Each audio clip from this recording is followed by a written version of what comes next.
এই গরমে কিছুই করতে মন চায় না, কিন্তু ওয়েদারটাও খুব একটা খারাপ না, কখনো রোদ তো কখনো বৃষ্টি। এই ঠান্ডা গরমে চলো আর চিকেন 65 বানানো যাক।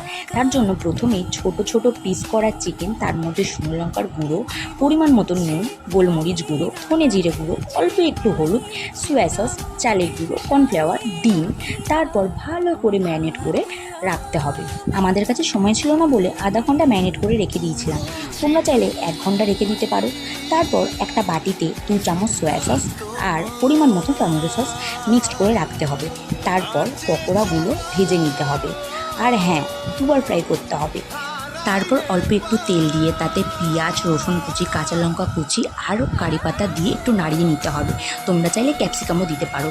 তারপর সসটা দিয়ে দিতে হবে আর অল্প পরিমাণে জল দিয়ে পকোড়াগুলো দিয়ে একটু নাড়িয়ে নিয়ে নামিয়ে নিলে রেডি হয়ে যাবে আমাদের চিকেন 65। আমার বড় মশাইয়ের তো খুব পছন্দ হয়েছে। তোমরাও বাড়িতে ট্রাই করে অবশ্যই বলো কিন্তু কেমন লেগেছে।